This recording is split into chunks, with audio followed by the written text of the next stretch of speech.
Salut à tous, j'espère que vous allez bien. On se retrouve aujourd'hui pour une nouvelle vidéo. On va parler de la situation des joueurs qui sont en prêt actuellement et on va déterminer s'ils vont pouvoir revenir au club ou non.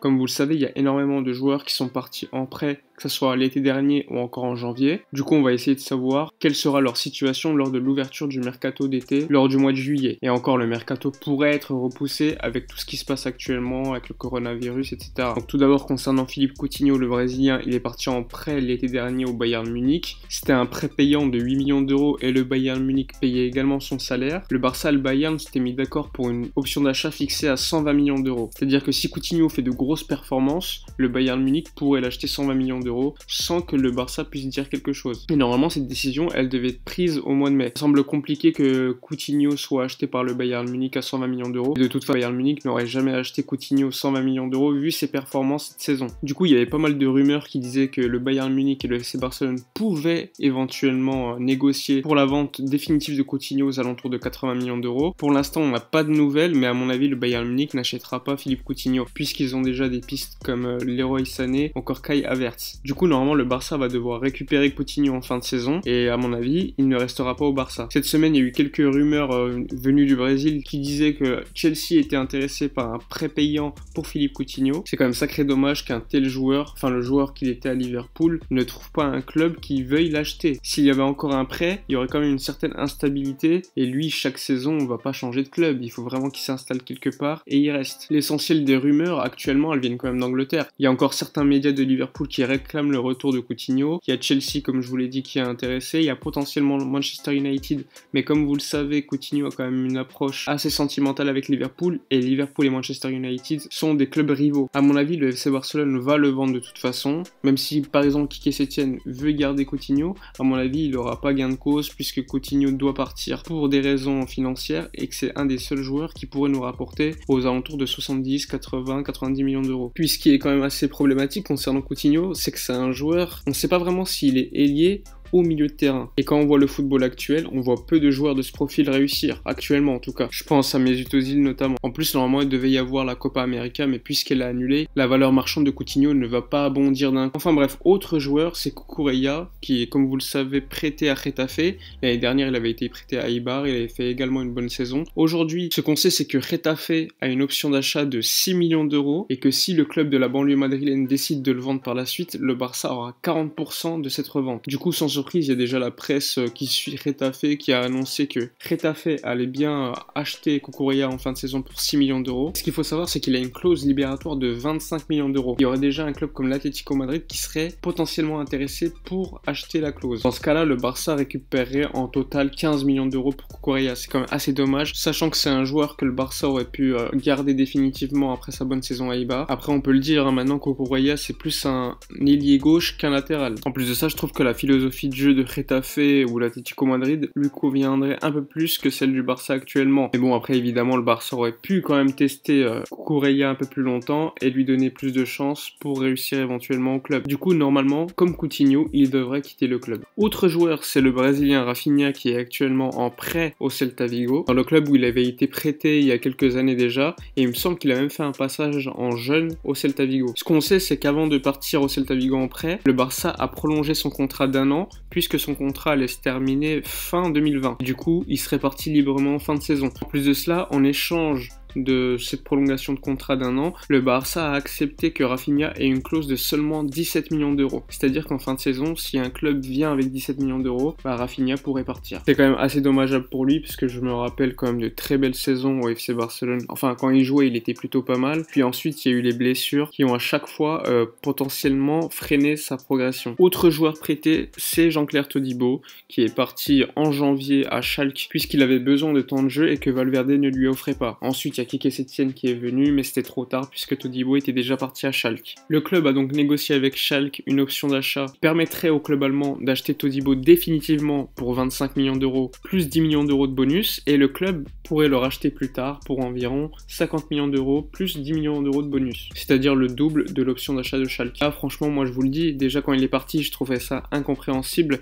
surtout quand on connaissait les blessures de Samuel Umtiti, et en plus Todibo, à chaque fois qu'il a joué, il a montré de belles choses. On se rappelle tous de son match contre l'Inter en Ligue des Champions, c'était l'un des meilleurs joueurs du match, et à mon avis, le Barça n'aurait jamais dû accepter une option d'achat. Aujourd'hui, on sait que le Bayern Munich est même intéressé pour le racheter potentiellement à Schalke. Si Schalke achète définitivement Todibo, bon, comme je vous l'ai dit, le Barça pourrait racheter Todibo plus tard si le Bayern s'intéresse à lui. Bon, ça sera quand même une perte de 25 millions d'euros, puisque, comme je vous l'ai dit, il partirait pour 25 millions d'euros et on pourrait le racheter pour 50 millions d'euros. Alors que le mec, on l'avait dans notre effectif. C'est quand même dommage, en plus on l'a acheté qu'1 million d'euros. De Ligt est parti à la Juventus, c'était vraiment une bonne opportunité pour le Barça de faire grandir un joueur comme Todibo, qui en plus à Schalke montre énormément de belles choses. C'est pour ça que le Bayern s'intéresse à lui par exemple. Il a d'ailleurs été nommé meilleur joueur du mois de février par les supporters de Schalke, ce qui prouve encore le talent de Jean-Claire Todibo. Enfin bref, on verra au mois de juillet comment Schalke va réagir. Est-ce qu'ils vont décider d'acheter définitivement Todibo? Est-ce que le Barça va décider de racheter directement Todibo? Enfin bref, on verra bien, mais à mon avis Schalke va l'acheter. Surtout que 25 millions d'euros pour un défenseur aussi jeune et aussi talentueux, on peut le dire, c'est un cadeau.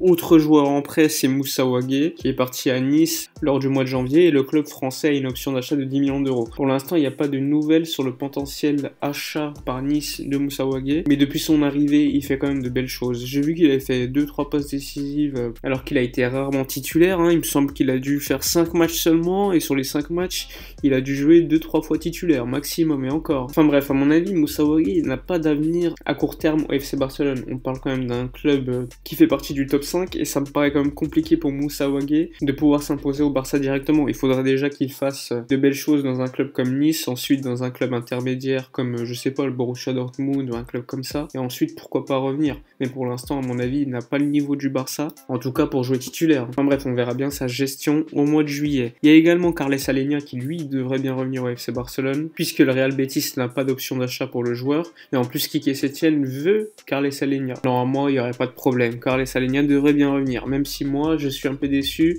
de la manière dont on s'est débarrassé de lui en janvier. Surtout que si c'est pour voir Ivan Rakitic titulaire, franchement on aurait pu s'abstenir d'un tel choix. Ensuite il y a le Brésilien Emerson qui joue actuellement au Real Betis, qui a été acheté de moitié par le Barça et de moitié par le Real Betis, mais le Barça a une option pour rapatrier le joueur qui sera à 100% détenu par le FC Barcelone à ce moment-là. Ce qu'on sait, c'est que le club a une possibilité de rapatrier Emerson en 2020, mais il faudra payer beaucoup plus cher. Alors que si on attend comme 2021, qui est la date normalement prévue par le Real Betis et le Barça, Emerson devrait coûter que 6 millions d'euros. Et quand même un prix plutôt raisonnable, ce qui ferait 6 millions d'euros plus 6 millions d'euros pour avoir les 100% des droits d'Emerson. On peut le dire, c'est un prix plutôt raisonnable, surtout que c'est à mon avis l'un des meilleurs latéral droits de cette saison en Liga. Après, moi j'ai quelques doutes quant à sa réussite au FC Barcelone comme étant le latéral titulaire, puisqu'à mon avis, pour jouer à un tel poste aujourd'hui, il faut vraiment un joueur qui a des qualités de dribble, avec une certaine vision du jeu, et à mon avis, Emerson, même s'il a de belles qualités pour un latéral droit, à mon avis, il n'a pas les qualités d'un Daniel Alves, et encore, heureusement, imaginez. Ce que je veux dire, c'est qu'il n'a pas le profil d'un Daniel Alves. Et Dieu sait qu'au Barça, on a besoin d'un joueur comme lui. Ensuite, il reste deux jeunes qui ont été prêtés par le Barça, c'est Juan Miranda et Oriol Busquets. Juan Miranda qui a été prêté à Schalke jusqu'en 2021 avec la possibilité pour le Barça de le rapatrier dès l'été 2020, et Oriol Busquets qui a été prêté à Twente jusqu'à juillet 2020. En sachant que le contrat d'Oriol Busquets se terminera au Barça en 2021, donc l'été 2020 sera très important pour son avenir. Soit il prolongera au Barça, soit il partira définitivement dans un club comme Twente. Ah oui, j'allais oublier, un autre joueur également, c'est Pedri qui a été prêté à Las Palmas. Enfin, il appartenait à Las Palmas, le Barça l'a acheté, puis il l'a laissé en prêt à Las Palmas. Normalement, il devrait faire cet été la pré-saison avec l'équipe première du Barça, mais à mon avis, il devrait rester une saison de plus en prêt à Las Palmas, continuer à jouer et à progresser. D'ailleurs, j'avais fait une vidéo présentation de Pedri que vous pouvez retrouver dans la description de cette vidéo. Enfin bref, on a fait le tour des joueurs prêtés. Il y a quand même pas mal de jeunes joueurs. Il n'y a que Coutinho qui a 27 ans qui est lui prêté. Bon, après on peut le dire, c'est pas commun qu'un joueur qui coûte aussi cher fasse l'objet d'un prêt. Mais bon, comme je vous l'ai dit, à mon avis, Philippe Coutinho devrait être vendu par le Barça aux alentours de 80 millions d'euros cet été. Emerson, lui, devrait rester au Real Betis une saison de plus. Carles Alenia devrait revenir. Marc Cucurella, lui, devrait partir également pour rester à Getafe. Pourquoi pas partir dans un autre club ensuite. Rafinha, à mon avis, va partir également. Todibo, je sais pas. On verra bien, mais à mon avis, Schalke achètera Todibo, puisque 25 millions d'euros, c'est pas très cher pour un joueur aussi talentueux.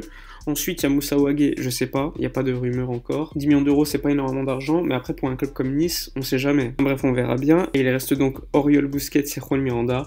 À mon avis, Oriol Busquets partira cet été, et Juan Miranda, je sais pas du tout. Qu'en plus, lui ne joue pas énormément à Schalke. Donc, il est possible que le Barça le récupère cet été et le reprête une saison dans un autre club. Pourquoi pas un club de Liga pour qu'il joue un peu plus souvent et en plus soit adapté au championnat espagnol. Enfin bref, on a fait le tour de tous les joueurs prêtés. Nous, on se dit à bientôt. N'oubliez pas de liker, de partager et de vous abonner à la chaîne. Je vous dis à la prochaine et d'ici là, comme d'habitude, portez-vous bien.